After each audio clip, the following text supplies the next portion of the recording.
আসসালামু আলাইকুম ওয়া রাহমাতুল্লাহি ওয়া বারাকাতুহু। আমি হাবিবুল্লাহ, আপনারা দেখছেন জিনের চিকিৎসা মিডিয়া। সম্মানিত ভাই ও বোনেরা, ইনশাআল্লাহ আজ আমি আপনাদেরকে বলে দেওয়ার চেষ্টা করব জিনের রোগীকে কঠিন থেকে কঠিন শাস্তি দেওয়ার জন্য, ভিতর থেকে বাহির করার জন্য শাস্তি দেওয়ার ক্ষেত্রে তারা নীরব হয়ে যায়, এটা কিসের লক্ষণ? সম্মানিত ভাই, সে উদ্দেশ্যে আজকের আমার এই ভিডিওটি বানানো। তাহলে চলুন কথা না বাড়ি আজকের মূল বিষয় নিয়ে আলোচনা করা যাক। সম্মানিত ভাই, কথাগুলো খেয়াল করে শুনবেন। একটা জিনকে আপনি যে টাইমে ভিতর থেকে প্রকৃতপক্ষে বাহির করে ফেলবেন, আপনি বমি করাইলেন, বাথরুমের রাস্তা দিয়ে জাদুগুলো বাহির করার চেষ্টা করলেন, এখন পালা হচ্ছে তাকে ভিতর থেকে বাহির করার জন্য আপনি কিছু শাস্তি প্রয়োগ করতেছেন। আমরা যে শাস্তিগুলো দিয়ে থাকি ওই শাস্তিগুলো প্রয়োগ করতেছেন, সকাল বিকাল দুপুর 3 বেলা করে শাস্তিগুলো প্রয়োগ করতেছেন।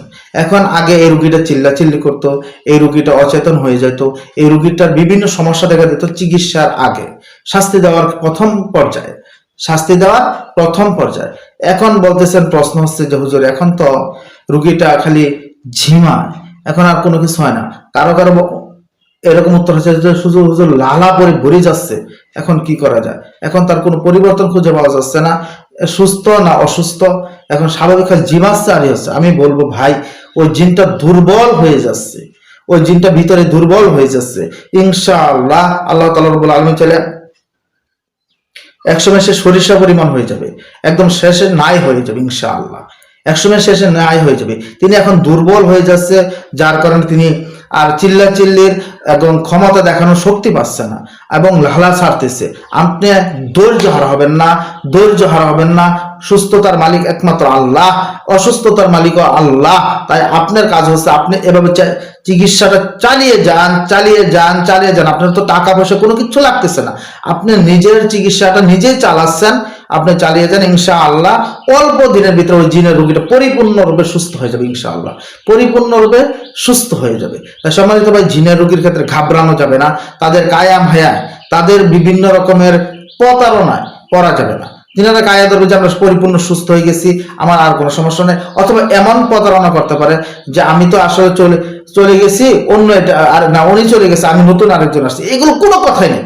আপনার এরকম কোনো তাদের কথা শোনা যাবেই না। আপনি বলবেন তোর মন চাইলে তুই যা, আবার তোর মন চাইলে থাক।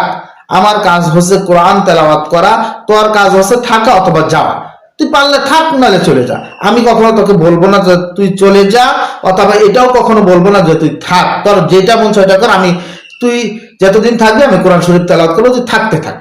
দেখবেন যে ইনশাআল্লাহ আল্লাহ তাআলা রব্বুল আলামিন চাইলে তার ক্ষমতা বেড়ে গেলে সব শেষ হয়ে যাবে অল্প দিনের ভিতরে তিনি ভিতর থেকে একদম পরিপূর্ণরূপে হয় বাহির হয়ে যাবে, না একদম শেষ হয়ে যাবে। ইনশাআল্লাহ আপনারা ঘাবড়াবেন না। তাই সম্মানিত ভাই, আজকের ভিডিওটি এই পর্যন্তই। ভিডিওটি ভালো লাগলে আমার জন্য দোয়া করবেন, আমি আপনাদের জন্য দোয়া করি। আসসালামু আলাইকুম ওয়া রাহমাতুল্লাহি ওয়া বারাকাতুহু।